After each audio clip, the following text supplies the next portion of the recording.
వరంగల్ కాంగ్రెస్లో ఇంకా మంటలు చల్లారలేదు. వారి పంచాయతీ గాంధీ భవన్కు చేరిన అసమ్మతి ఎమ్మెల్యేలు వెనక్కి తగ్గలేదంటున్నారు. కొండా మురళికి వ్యతిరేకంగా పలువురు ఎమ్మెల్యేలు భేటీ అయ్యారు. నిన్న కొండా మురళి చేసిన కామెంట్స్, దాంతోపాటు క్రమశిక్షణ కమిటీకి సమర్పించిన లేఖ నేపథ్యంలో అధికార పార్టీ ఎమ్మెల్యేలు అత్యవసర భేటీ అయ్యారు. ఈ భేటీలో ఉమ్మడి వరంగల్ జిల్లాలోని పలువురు ఎమ్మెల్యేలు, ఎమ్మెల్సీలు, వరంగల్ డీసీసీ ఎర్రబెల్లి స్వర్ణ కూడా చైర్మన్ తదితరులు భేటీ కొనసాగుతుంది.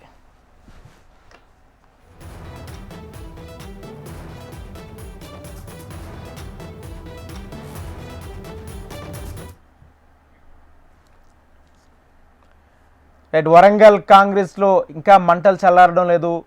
కొండా మురళి వర్సెస్ మిగిలిన ఎమ్మెల్యేలుగా కొనసాగుతుంది. ఇక ఇదే అంశానికి సంబంధించి పూర్తి సమాచారం మా ప్రతినిధి అశోక్ అందిస్తారు. అశోక్, మనం చూస్తున్నాం వరంగల్ కాంగ్రెస్ లో వర్గపూర్కు సంబంధించి ఇంకా నడుస్తూనే ఉన్నటువంటి పరిస్థితి మనం చూస్తున్నాం. ఏదైతే ప్రధానంగా కొండా మురళి ఏదైతే కడియం శ్రీహరి ఎమ్మెల్యే పైన, అలాగే పరకాల ఎమ్మెల్యే రేవూత్ ప్రకాష్ రెడ్డి పైన, అలాగే ఇతర ఎమ్మెల్యేల పైన చేసిన వ్యాఖ్యల పైన దాదాపు 5-6 ఎమ్మెల్యేలు, అలాగే ఎమ్మెల్సీ బసవరాజ్ సారయ్య అధిష్టానానికి ఫిర్యాదు చేశారు. ఈ నేపథ్యంలో ఆయన ఏఐసిసి ఫిర్యాదు చేశామని చెప్పిన నేపథ్యంలో గాంధీ భవన్ లో కూడా కొండా మురళిని పిలిచి మాట్లాడినటువంటి సందర్భం నేను చూశాం. ఈ నేపథ్యంలో కొండా మురళి ఏదైతే గాంధీ భవన్ లో ఇచ్చినటువంటి లేఖకు సంబంధించి ఇప్పుడు కలకలం రేపుతుంది. ప్రధానంగా ఉమ్మడి వరంగల్లో తన ప్రాతినిధ్యం సంబంధించి వరంగల్ తూర్పు, పశ్చిమ నియోజకవర్గాలతో పాటు పరకాల, పెళ్లి, అలాగే స్టేషన్ గన్పూరు, వర్ధనపేట, పాలకుర్తి ఈ నియోజకవర్గాలకు సంబంధించి తనకు ప్రాతినిధ్యం ఉంది. ఈ నేపథ్యంలో తనపై అనవసరంగా రాద్ధాంతం చేస్తున్నారు. అలాగే తన నియోజకవర్గంలో ఎమ్మెల్సీ బసవరాజ్ సారయ్య పశ్చిమ ఎమ్మెల్యే నాయన్ రాజేందర్ రెడ్డితో కలిసి కార్యక్రమాలు చేస్తున్నారు. అలాగే పోస్టింగ్ల విషయంలో కూడా కలగజేసుకుంటున్నారని చెప్పేసి కొండా మురళి విమర్శ చేశారు.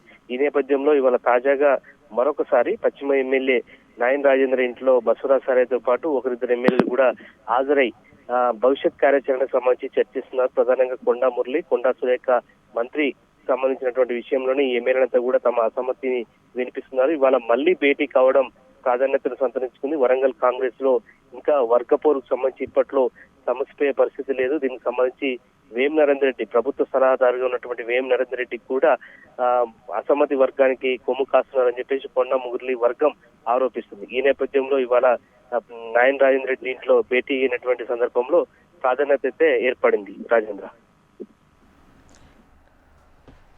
Right, thank you Ashok. మొత్తంగా వరంగల్ కాంగ్రెస్లో ఇంకా మంటలు చల్లారలేదు. వారి పంచాయతీ గాంధీ భవన్కు చేరిన అసమ్మతి ఎమ్మెల్యేలు వెనక్కి తగ్గేది లేదంటున్నారు. కొండా మురళికి వ్యతిరేకంగా పలువురు ఎమ్మెల్యేలు భేటీ అయ్యారు.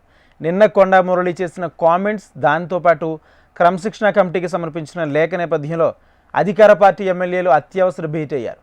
ఈ భేటీలో ఉమ్మడి వరంగల్ జిల్లాలోని పలువురు ఎమ్మెల్యేలు, ఎమ్మెల్సీలు, వరంగల్ డీసీసీ ప్రెసిడెంట్ ఎర్రబెల్లి స్వర్ణ కూడా, దాంతోపాటు చైర్మన్ కూడా తదితరులు భేటీ కొనసాగుతుంది.